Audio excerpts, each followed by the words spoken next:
This is a battle between a chess master genius and a beginner-level player, and while you watch them, he explains exactly why he makes each move. He will play against 3 players, while giving you detailed instructions on how to beat each player, the first one being 700 low. Alright, let's open the first game with e4 and see what black does. c6, nice. The Caro-Kann defense. You've probably heard before that you want to conquer the center in the opening, but what if I told you that's not entirely true? In some openings, like the Caro-Kann defense, you deliberately give up the center and allow me to play d4. Now I have the whole center. Black's goal is to conquer the center in the middle game after giving it to me in the opening. Let's see how he does that. d5, nice. The idea is to break my center. I'm going to push e5, expanding my space. If you have more space, it will be easier to put your pieces in a good position. Hopefully chess page 1 shows you a good and realistic example right now that could totally happen in a real game. More space means more room for your pieces. In this position black wants to push the e-pawn, but that would blockade the bishop. So he should develop the bishop first. Nice. He actually knows how to play the Caro-Kann, which is surprising because he is very bad at chess. Anyway, I'm going to develop my knight. e6, okay, normal move. Now I'm going to develop my bishop. Why the bishop? Because now you can already see one of the biggest weaknesses of the Caro-Kann. I can castle any time now. Meanwhile black is not even close. So the king will be in a dangerous place for quite a while. Why put it on e2? Well, these squares are obviously very bad, only d3 might be an option.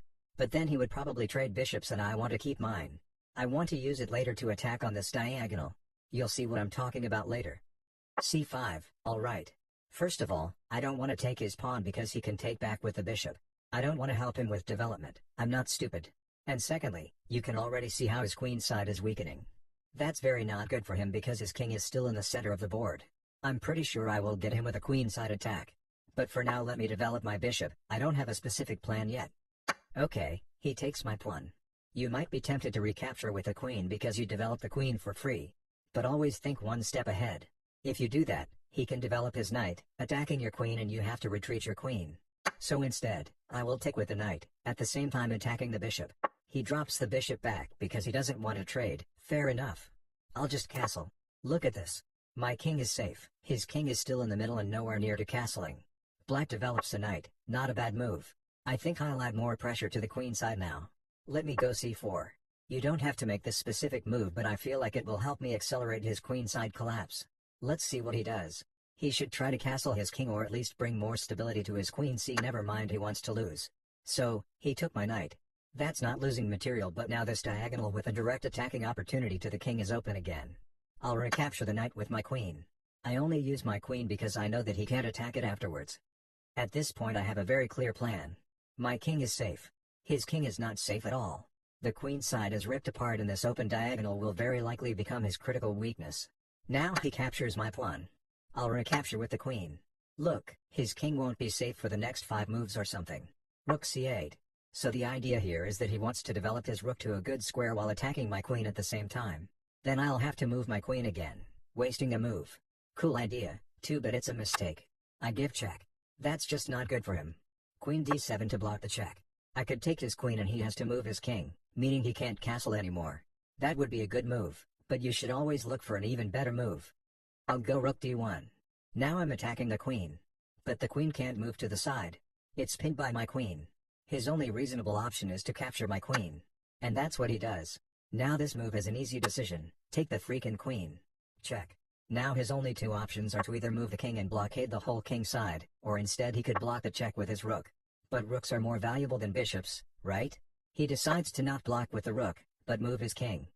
Now I can go here. My rook is defended by the bishop and I'm attacking his king and pawn at the same time. He moves his king away. I take the pawn and it's check again. He moves his king. I give check again. He moves his king and I take another pawn. And it's also check again. He moves his king. And now, because I'm smart, I see a forced checkmate. I gotta say, there was no big blunder in this game. He is only 700, but that was surprisingly clean. Boom, boom, bam, bam, pow checkmate. Let's play game 2, e4 and d5, nice. This is the most common opening, let me show you how to destroy it. For the next game I'll make sure I play black so you also see how to play as black. But now let's focus on this game. I'll go knight f3, a normal development move, putting pressure on the center pawn. Knight c6. Alright. I'll go bishop b5, immediately attacking the knight. Why do I do that? First of all, I'm ready to castle again. Lightning speed. Second of all, the c6 knight is defending the pawn. So by applying pressure to the knight, I actually weaken the center pawn. And he pushes a pawn. Fair enough, I would do the same. Now in this case you don't want to take the knight. You might think that you can trade pieces here and now the pawn is undefended, so you can take it with your knight. But now you have two undefended pieces. Very dangerous. You have to be suspicious about these situations. In this case, black can move the queen to d4, attacking both of your pieces. There's no way to defend both. So what's the lesson here? Be extra careful when you're moving a piece to an undefended square. And be super extra careful when you have two undefended pieces at the same time. Let's continue the game. Here you want to drop the bishop back. Black pushes another pawn. Good move again. I have to drop my bishop back another time. Now black can develop a piece. But he plays bishop c5. That's just an outright mistake. Why? My plan is to push c3 and then d4. I would do this anyway. But now there's also a bishop and he will have to retreat it. That's not a game-losing blunder, but it's a dumb move regardless. This might be one of the few cases where it's fair to say, I just have the opening knowledge and he doesn't. I don't think you can possibly calculate that. That's why you should pick one opening and actually learn it. First of all, let me castle my king to safety so I don't end up like the last guy. d6. Okay. Now I'll play c3. I do this to create a free square for my bishop. In case he plays knight a5, I want to be able to drop my bishop back to safety again. Knight f6. What does this move do? Is he attacking something? Yes, my pawn. But let me introduce danger levels. Instead of defending my pawn, I will attack his bishop. That way I can complete my attack that I planned. And he can't take my pawn because his bishop is under attack. This attack may look messy, but really all you have to do is count. How many pieces are attacking my pawn? 1, 2, 3. How many pieces are defending my pawn? 1, 2, 3. So I'm good. Okay, he takes my pawn. I'll recapture obviously, I don't think I need to explain this. Now he has to move his bishop away. There we go. Look at that massive center. That's the magic that happens when you learn one opening and play it well. Okay, now I have plenty of options.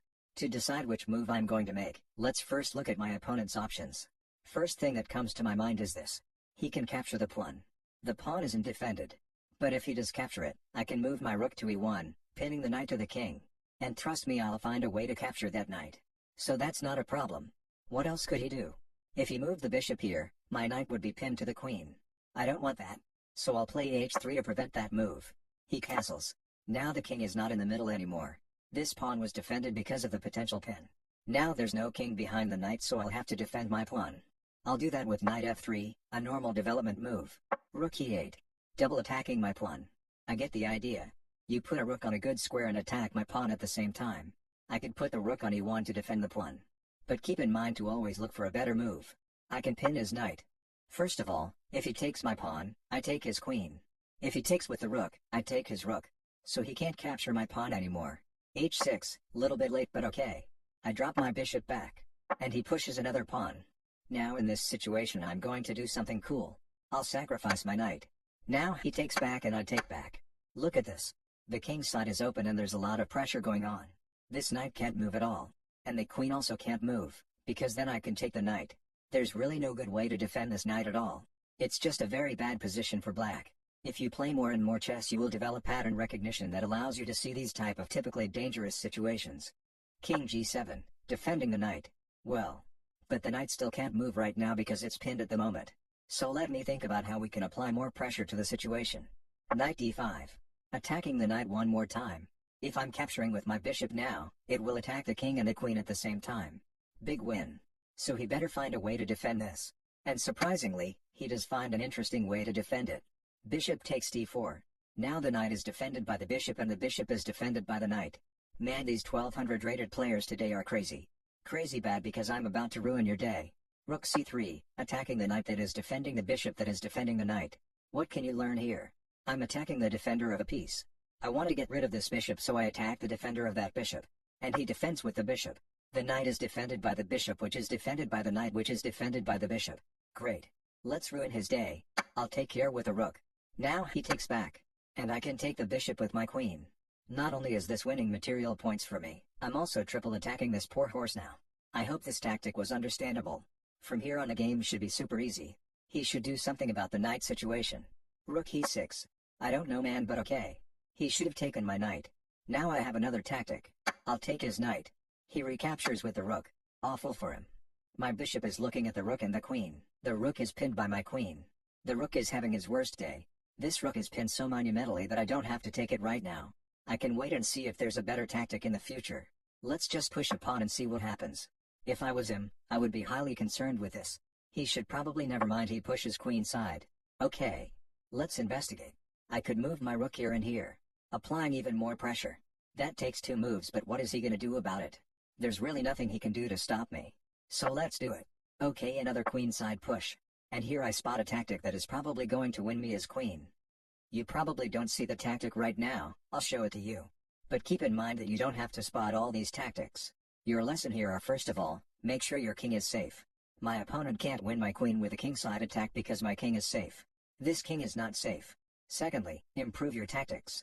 Chess is 99% tactics. I take the rook. Check. He probably takes back with the queen. Exactly. Probably thinking I will now recapture with my queen. But no. Rook g3. Check. And the king cannot move to any square that is defending the queen. Now he has to move his king and the queen is all alone. Let me get that real quick. Oh no, my bishop. How can I possibly win the game now? I'm only 7 points up in material.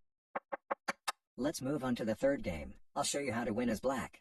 e4, nice, the most common move. I'll play the Caro-Kann, you'll see why. d4, nice, d5. I'm trying to break the center. e5, good. I develop my bishop. Remember, you want to develop it before pushing the pawn. He develops the knight, I push my pawn. And the bishop. So this guy is playing really well so far. He can castle anytime and I'm not even close. How the turns have tabled. But I will show you how to keep your king safe. This is not just about the Caro-Kann. This game will be a good lesson in king safety and hopefully a lesson in how to win the middle game and turn it into a winning endgame, because this player might be good enough to make it to the endgame. The last 2 guys got checkmated in the middle game. So, I will attack the center now. If he takes it, I can take back with the bishop. He castles, good choice. I'm going to develop my knight to close this diagonal. The guy in the first game captured the center pawn in this position. I'll wait for now. My biggest concern is to keep this diagonal closed until my king is safe. c3, very common move, no problem. I'll take now. He takes back. And my queen's side is still closed. Now I'll try to castle my king.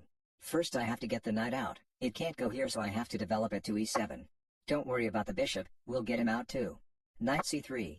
Okay. My turn. There's not really anything very dangerous going on right now. I'll go bishop g4. If I can remove this knight, I'm removing a defender of this pawn. And in the Caro-Kann, especially in lower elo, you can apply massive pressure to the pawn and very often win it. I'm pretty sure this dude will lose the e-pawn to my pressure. Attacks my bishop. Okay, I'll trade pieces. He takes back. Beautiful. So now his center pawn is only defended 1 time. I'll move my knight here and double attack it. Notice how I told you that I want to castle fast but I didn't? Sometimes you have to change plans when there's an opportunity. In this case I'm pretty sure I will win a pawn. He defends it with his bishop. But now I'll just add more pressure with my queen, attacking the center pawn and the b pawn at the same time. If I was playing against a grandmaster he would probably find a way to defend this, but my guess is that he will lose a pawn now. Yep, he pushes this pawn. Chess is all about counting. Can you count? 1, 2, 3 pieces are attacking. 1, 2 pieces are defending. So I can assume the pawn. He takes with the bishop and I take with the queen. Why the queen? Well, I want him to trade queens with me so we get closer to the endgame. With this pawn structure I'm pretty sure I can show you how to force a win in the endgame. He takes my queen and I take back. Perfect. Now he decides to put his rook on d1. Okay, the rook is in a better position than before and I have to move my knight. So where should I move it? Look at this. If I take the bishop, it's check and he will take back with the pawn, creating a double pawn. That's not good for him. So let's do that. Okay, perfect. Let me show you how to win the endgame here. I move my rook to c8, occupying the c file and attacking the knight. So let's see where he moves the knight. b5. Okay, so this is not a game-losing mistake but kind of a short-sighted move. I just pushed my pawn and he has to retreat. That was not good for anything. I can't believe I'm doing this so late, but it's finally time to develop the bishop. By the way, I just want to say, in my brain the first thing I look for are potential threats. But since there is no dangerous move for my opponent, I can safely develop my bishop. I'll just move it here. It's an active square, good enough for my bishop. My dear opponent decides to offer me a rook trade. I'm fine with that since I will win the endgame. But if I initiate the trade by capturing, He will recapture and then he owns this whole file. So instead I'll take care of my king first. Should I castle? Nope. Your king wants to be in a safe corner during the middle game. But when there are few pieces on the board, you can safely move your king to the center. The king is a strong piece after all. He can only move one square at a time, but he can move in every direction. Look at this walking tank. You'll see, especially after we trade our rooks, the kings will play a major role. And my opponent moves his king too. Let me trade rooks. What now? I kind of want to move my bishop over here, and next move I will put it here. Obviously he has to save his rook and he moves it here. So now I go here. Very nice. I'm attacking the pawn and cutting the king off. The game isn't over, but it's a good position for my bishop. Also, he now moves the rook to defend the pawn. His rook is now stationary in a defensive position and I can move my rook to occupy this file. Let's win this endgame. He moves his pawn. Okay. My rook is in a better position than his, but let me still do this. I can trade pieces down because I'm definitely going to win the pawn endgame. He takes, I take back. And he follows with a minor mistake, moving the king. I'll put my bishop here, attacking the knight and pawn. He moves his knight and I win the pawn, thank you. In this position he pushes a pawn and I retreat my bishop, no rocket science. So let's take a look at the whole thing. The question is who can promote a pawn first.